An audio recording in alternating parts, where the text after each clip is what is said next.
Well, so you're moving from point A to point B in your little circumscribed world. You've made everything invisible, and as long as that works, then your theory's good enough. It's accurate enough, it's true enough, you're in your little paradise. But if something comes up and objects, well, that's where your character is tested fundamentally. That's the character test. It's like, what do you do with messages of error? And that's a tricky issue. Okay, so here's a solution to that. Here's what not to do. I am a bad person. I got to see I'm a bad person. I might as well just go jump off the bridge. It's like, no, that's not good, because what that means is that every time you try to learn something, you're going to make a mistake, because what do you know? So you're going to make mistakes. And if the rule is every time you make a mistake, you're going to go jump off the bridge, then that's not a useful problem-solving strategy. And so when you make a mistake, you don't get to beat yourself to death with a club.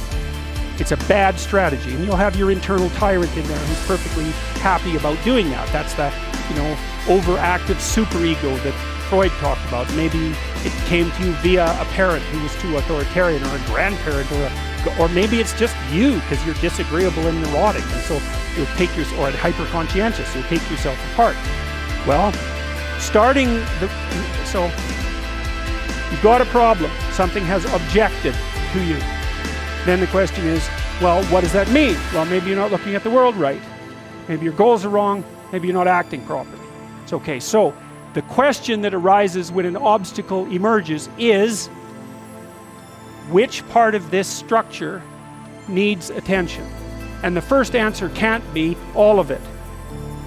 Which is why when you're arguing with someone in an intimate relationship, and you're angry at them, and you want to win, which is a big mistake, you want to win, you say, well, this is what you're like. Here's another 10 examples of how you've done that in the past, and I can enumerate more of them if you'd like.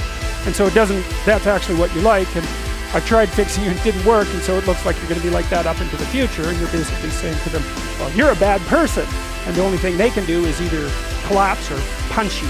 And punching you is actually better than collapsing. But you know what I mean? It's such a counterproductive way of arguing that you don't leave the person any out. And so maybe, well, they're civilized, so it doesn't get physical. Well, maybe that's good and maybe it isn't. But then they end up either really not happy with you in a way that they will manifest the first possible opportunity they get, or they have to go off in the corner and cringe. It's like, great, you won. It's like now your partner either hates you or is cringing. It's great, that's a real good victory. Rack up about 100 victories like that and you'll be in divorce court and spending $250,000 while being miserable about it. Yeah.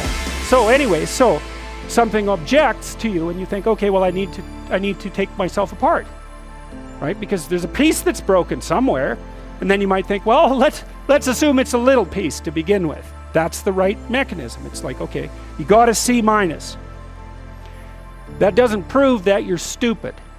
Now, it implies that you might be stupid, but it doesn't, right, really, it does, and that's why you don't want to look at it. Maybe it implies that you're lazy, or implies that you're ignorant, or like it implies all sorts of terrible. Might imply that you're a bad person even.